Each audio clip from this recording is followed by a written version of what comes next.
जग जननी माँ वैष्णो देवी की इस कथा में माता के हर संतान का स्वागत है।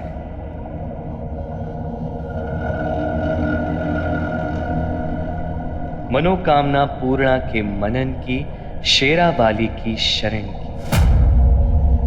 लेकिन सर्वप्रथम ये कथा है वैष्णो देवी के जन्म की। ये कथा है सृष्टि के संतुलन की। संतुलन जीवन का आधार। यदि रात है तो दिन भी है, यदि पाप है तो पुण्य भी है। सृष्टि में सब कुछ संतुलन की डोर से बंधा है। और जब जब ये डोर शिथिल होती है, तब तब भगवान इस डोर को कसने स्वयं आते हैं।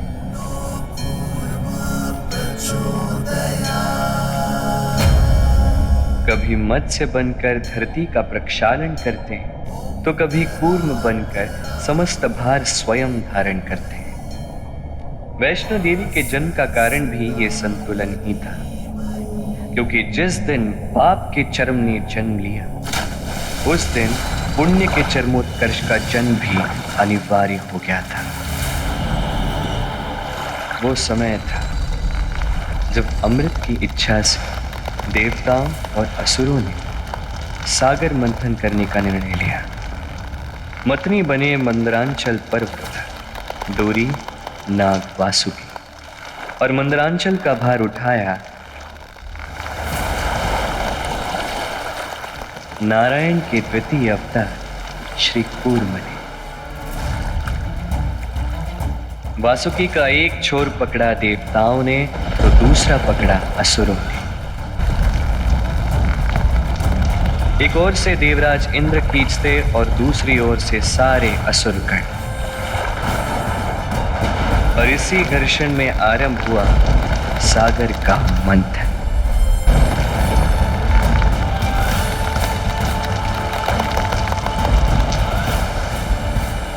देवराज इंद्र ने युक्ति से वासुकी नाग का मुख असुरों की ओर कर दिया था, जिससे जब जब वासुकी के मुख से विष निकला, तब तब आघात असुरों को ही हुआ।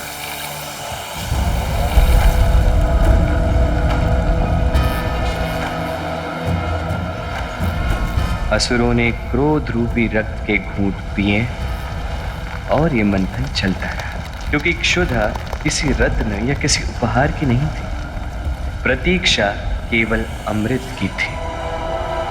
और तब अचानक लगा मानो अमृत मिलने ही वाला है। परंतु संतुलन, जहां अमृत आता है उससे पहले प्रकट होता है विष। मृत्यु के अंत के पूर्व मृत्यु का सहचारिया, समस्या के हल के पूर्व भयानक हलाहल आया। इस कालकूट रूपी हलाहल के प्रकोप से ना असुर बचे ना ही देवता। लगा दोनों का अंत आज हो ही जाएगा।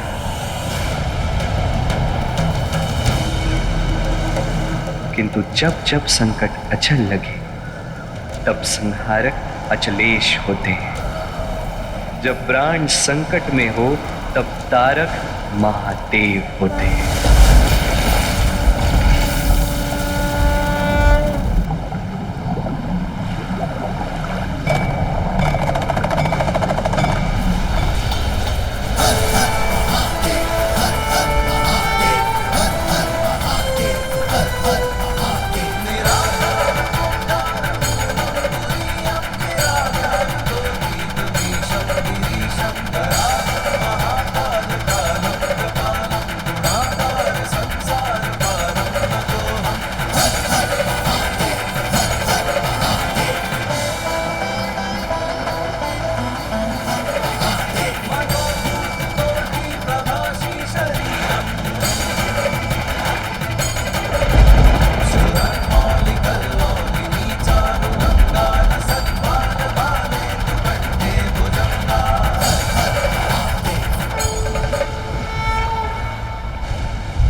महादेव ने सारा विष अपने कंठ में धारण कर लिया और नीलकंठ कहलाए।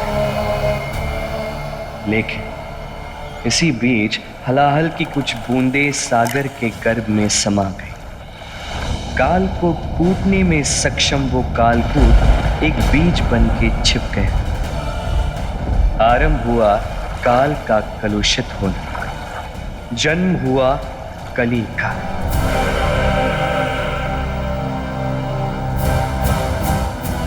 नारायण, नारायण, नारायण रक्षा कीजिए हमारी। महादेव हमारी रक्षा कीजिए प्रभु।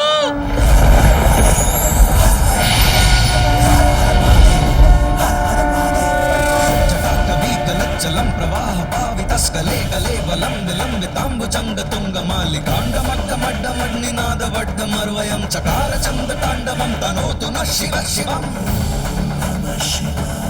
भूदेवी, क्या आपकी ये पीड़ा, आपकी ये दशा असुरों के कारण हुई है? आपकी पीड़ा के निवारण का केवल एक ही मार्ग, शठे शाठ्यम समाचरेत,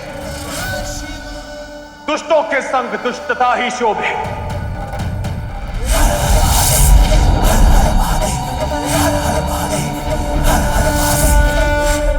नहीं महादेव, ऐसा ना करें। जलं प्रवाह पावितस्कले कले बलं विलंबिताम्बुजंग तुंग मालिकाण्डमड्डमड्डमड्निनाद वड्डमर्वयं चकार चंद तांडवं तनोतु न शिव शिवम्। डाकटाह संभ्रमं रमन्निलिप्त निर्झरी विलोल वीचि वल्लरी विराजमान मूर्धनि।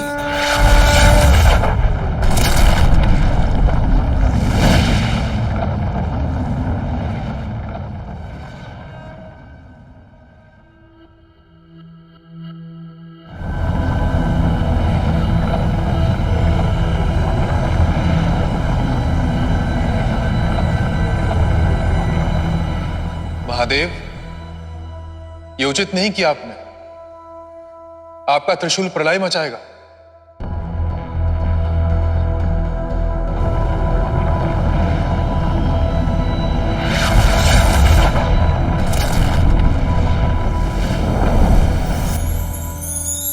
और त्रेता युग में इसका कोई विधान नहीं है, कोई योग नहीं है। यह काल चक्र को भी भ्रमित करेगा। हम ये क्यों कर रहे हैं ब्रह्मदेव? आपको तो भली भांति ज्ञात है, और नारायण आपको भी। पृथ्वी के भूगर्भ में क्या रह गया है? कालकूट की कुछ बूंदें,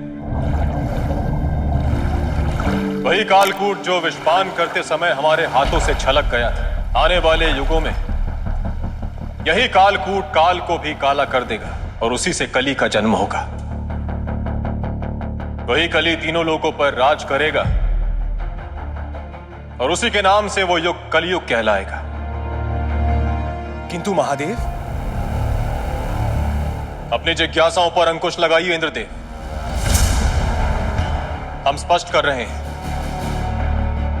यदि असुरों और कली की शक्ति एक हो गई तो आसुरी शक्तियों का बल और वर्चस्व इतना बढ़ जाएगा कि द्वापर नहीं, त्रेता नहीं, सीधा कलियुग आएगा। और तब तक कली इतना विकराल, इतना प्रचंड और इतना हिंसक हो जाएगा कि उसे रोक पाना हमारे भी वश में नहीं होगा।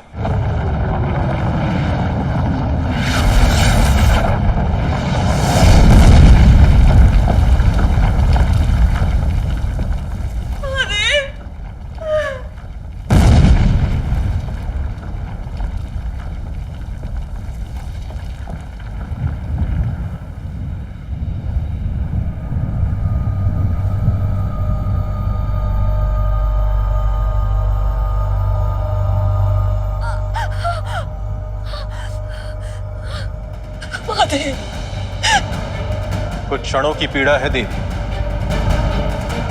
पृथ्वी के कल्याण हेतु आपको सहना होगा, केवल प्रलय तक।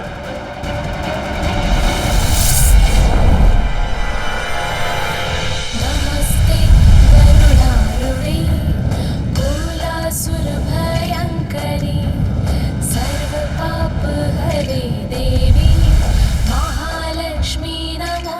नमस्ते महादेव च धीमहि विष्णुपत्नी च धीमहि महादेव च धीमहि विष्णुपत्नी च धीमहि। हे देवाधिदेव, नियत समय पर ही सृजन और संहार उचित है।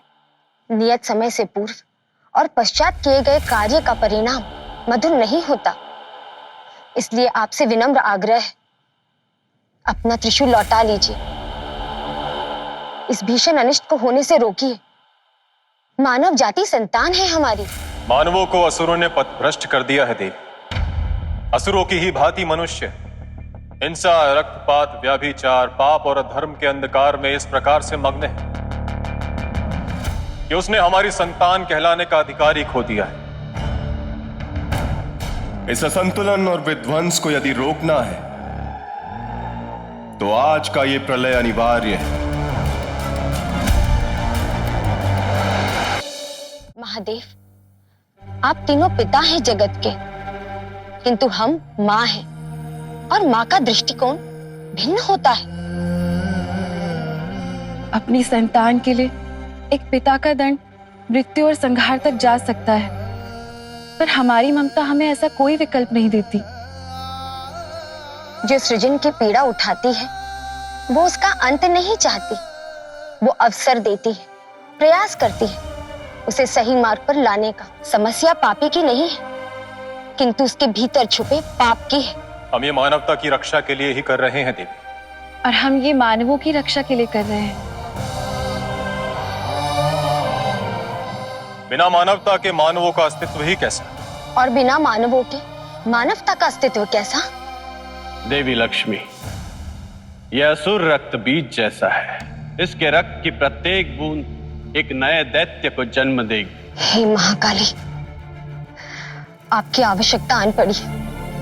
शीघ्र आइए।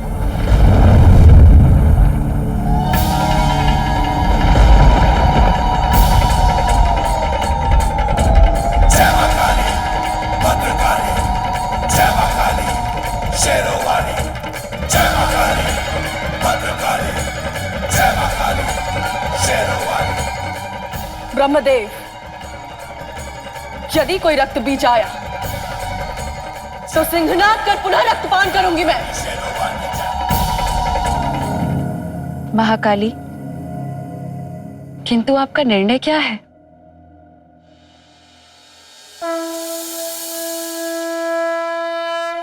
हे महादेव, मैं देवी लक्ष्मी की बातों का समर्थन करती हूँ। आप त्रिशूल को बुलाकर मानवों को एक अवसर दीजिए। मैं मानता हूं आपकी बात देवी कि उनको एक अवसर अवश्य मिलना चाहिए, परंतु उसके पश्चात क्या? इसका समाधान क्या है? समाधान है हमारे पास, किंतु सर्वप्रथम आप अपने त्रिशूल को रोकिए, उसके दुष्प्रभाव को दूर कीजिए। क्या यही निर्णय है आपका? यही इच्छा है महादेव, यही निर्णय है। क्योंकि पुत्र कुपुत्र हो सकता है, किंतु माता कुमाता नहीं हो सकती।